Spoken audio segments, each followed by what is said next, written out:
महाराष्ट्र की सियासत में मचा हुआ हंगामा खत्म होने का नाम नहीं ले रहा, बल्कि हंगामा हर दिन नए रंग और फ्लेवर में नजर आ रहा है। पिछले कुछ दिनों से सियासी मामलों से दूर दिख रहे शरद पवार ने अचानक से अपना पाला बदल लिया है। जी हां, उद्धव ठाकरे का साथ देने की बात बोलने वाले एनसीपी चीफ शरद पवार अब बीजेपी के हो गए हैं। पवार ने हाल ही में एक ऐसा बयान दिया है जिसके बाद तो महाराष्ट्र की सियासत में एक बार फिर से तूफान आ जाएगा, क्योंकि शरद पवार के पाला पलटने से उद्धव ठाकरे और संजय राउत पर तो मुसीबतें आएंगी ही, साथ ही साथ मौजूदा मुख्यमंत्री एकनाथ शिंदे की कुर्सी भी डगमगाती हुई दिख रही है। तो ऐसा क्या कह दिया पवार ने जिससे एक साथ मुख्यमंत्री, पूर्व मुख्यमंत्री और संजय राउत सरीखे सबके सब हिल जाएंगे?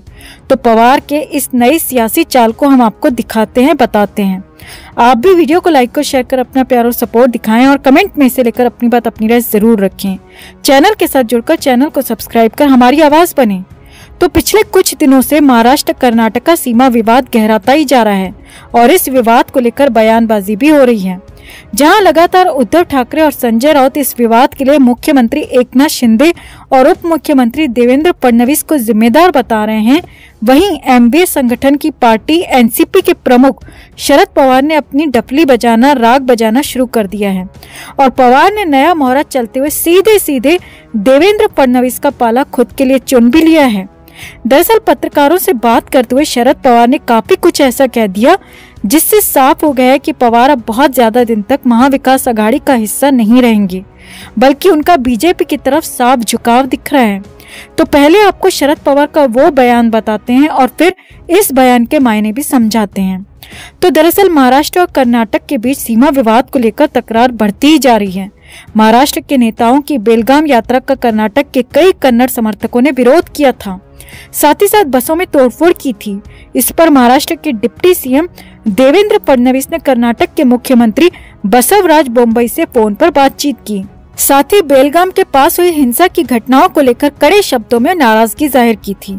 अब सामने आया कि देवेंद्र फडणवीस और कर्नाटका के सीएम की ये बात शरद पवार के कहने के बाद में हुई है, शरद पवार के बीच बचाव के बाद में हुई है। दरअसल इस बातचीत से ठीक पहले बेलगाम में महाराष्ट्र से गई बसों पर हमले को लेकर शरद पवार ने एक बयान दिया था और उसी के बाद देवेंद्र फडणवीस और कर्नाटका सीएम की ये महत्वपूर्ण बात हुई है। शरद पवार ने अपने बयान में कहा था कि महाराष्ट्र ने यानी कि डिप्टी सीएम देवेंद्र फडणवीस ने काफी धैर्य और समझदारी से काम लिया है, लेकिन अगर अगले 24 घंटे में ये हमले नहीं रुके और लोगों ने दूसरा तरीका अपनाया तो इसके लिए सीधे सीधे कर्नाटक के मुख्यमंत्री जिम्मेदार होंगे। शरद पवार ने यह भी कहा कि उन्होंने शीतकालीन सत्र के दौरान महाराष्ट्र के सांसदों से सीधे गृह मंत्री से बात करने की भी इच्छा जाहिर की है। अब शरद पवार ने अपने इस बयान में साफ साफ देवेंद्र फडणवीस की काफी तारीफ की है और महाराष्ट्र की सरकारी देवेंद्र फडणवीस को बता दिया। पवार ने अपने बयान में कह दिया कि महाराष्ट्र ने काफी धैर्य और समझदारी से काम लिया है। इसका मतलब यहाँ पर यह है कि पवार सीधे तौर पर कहना चाहते हैं कि देवेंद्र फडणवीस ने काफी धैर्य और समझदारी से काम लिया है और इन हमलों के लिए पवार ने सीधे तौर पर कर्नाटका को जिम्मेदार ठहरा दिया। सामने आया कि शरद पवार के इस बयान के बाद, इस बीच बचाव के बाद ही कर्नाटक के मुख्यमंत्री बोम्मई ने सीधे देवेंद्र फडणवीस से बात की और इन घटनाओं को देखने के बाद दोषियों के खिलाफ कड़ी कार्रवाई का भी आश्वासन दिया है। साथ ही साथ बोम्मई ने देवेंद्र फडणवीस को आश्वासन दिया है कि महाराष्ट्र से आने वाले वाहनों की सुरक्षा की जाएगी, अब किसी भी तरह के हमले नहीं होने दिए जाएंगे। अब पवार ने सीमा विवाद के लिए सीधे सीधे कर्नाटक सीएम को चुनौती दी और हंगामे और हिंसा के लिए कर्नाटक को जिम्मेदार ठहराया। पवार ने अपने इस पूरे बयान में एक बार भी महाराष्ट्र सरकार का विरोध नहीं किया, बल्कि महाराष्ट्र सरकार के फैसलों को एकदम सही बताया और निष्पक्ष बताया।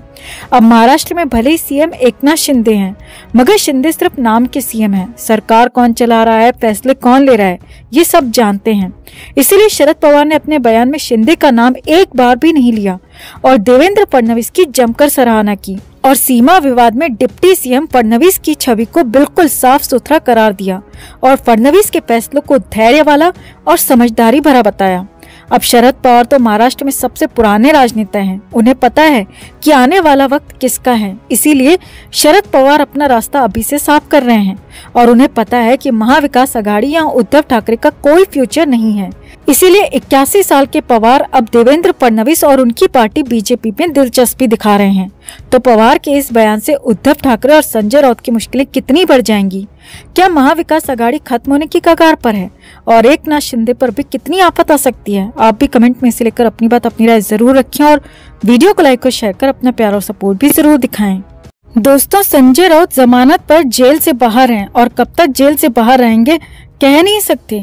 अब इस बीच संजय राउत को लेकर बड़ी और नई खबर है। खुद संजय राउत ने 19 दिसंबर तक की तारीख तय कर दी है। जी हाँ, उल्टी गिनती शुरू कर दी है, काउंटडाउन शुरू कर दिया है और 19 तारीख से पहले बड़े बदलाव की बात कही जा रही है, बड़े भूचाल की बात कही जा रही है। लेकिन इससे भी बड़ी बात यह है कि 19 दिसंबर से पहले ही खुद संजय राउत तक का निपटारा हो सकता है, जिससे मुंबई में महा भूचाल आ सकता है, बड़ा बवाल हो सकता है। तो क्या है तारीख वाला ये इशारा? क्या कहा संजय राउत ने? क्या होने वाला है? सब कुछ आपको दिखाते हैं, बताते हैं। आप भी वीडियो को लाइक और शेयर कर अपना प्यार और सपोर्ट दिखाएं और कमेंट में इसे लेकर अपनी बात, अपनी राय जरूर रखें। चैनल के साथ जुड़कर चैनल को सब्सक्राइब कर हमारी आवाज बने। तो संजय राउत कुछ न कुछ ऐसा कहते रहते हैं, ऐसा करते रहते हैं, जिससे कि बवाल खड़ा हो जाता है। और इस बार तो हालात और ज्यादा आगे जाते हुए दिख रहे हैं, क्योंकि राउत ने इस बार तारीख दे दी है, नई तारीख तय कर दी है, ऐलान कर दिया है। 19 दिसंबर से पहले बहुत कुछ हो सकता है, बहुत कुछ नया हो सकता है। लेकिन उससे पहले ही खुद राउत पर भी उल्टी गिनती की तलवार लटक गई है। असल में संजय राउत ने पहले कहा था कि महाराष्ट्र में राज्यपाल को हटाया जाए, भगत सिंह कोश्यारी को शिवाजी पर विवादित बात को लेकर हटाया जाए, और इसकी मांग लगातार संजय राउत पहले भी करते रहे हैं और इस बार भी की है। लेकिन इस बार नई और बड़ी बात यह है कि संजय राउत ने तारीख दे दी है और वो तारीख है 19 दिसंबर। जी हाँ, संजय राउत ने कहा है कि 19 दिसंबर का वो दिन होगा जिस दिन या फिर उससे पहले ही काम तमाम हो जाएगा, यानी कि महाराष्ट्र के राज्यपाल भगत सिंह कोश्यारी की छुट्टी हो जाएगी। ऐसा संजय राउत का कहना है। जी हाँ, संजय राउत ने तारीख तय कर दी और इसे लेकर वजह भी बता दी और बताया कि 19 दिसंबर से महाराष्ट्र का सेशन शुरू हो रहा है और सेशन शुरू होने से पहले राज्यपाल की छुट्टी हो जाएगी। ऐसा दावा संजय राउत ने किया है। अब बड़ी और अंदर की खबर ये है कि ईडी भी एक्शन में आ गई है। 19 दिसंबर से पहले ही ईडी भी संजय राउत पर ही बड़ी स्ट्राइक कर सकती है और संजय राउत को 19 दिसंबर तक का भी इंतजार नहीं करने दिया जाएगा। उससे पहले ही बड़ा एक्शन खुद संजय राउत पर हो सकता है और इस बार ईडी और ज्यादा पुख्ता तैयारी के साथ और ज्यादा पुख्ता सबूत और गवाहों के साथ आ रही है और ईडी इस बार कांड कर सकती है 19 दिसंबर से पहले संजय राउत को लेकर। अब इन दोनों ही बातों में जो भी होता है, या कहें कि जो भी पहले होता है, उस पर बवाल होना तय है। महाराष्ट्र की सियासत में भूचाल आना तय है, विधानसभा में हंगामा होना तय है और ये भी तय है कि उससे महाराष्ट्र की सियासत में खासा उबाल आ सकता है, बवाल मच सकता है।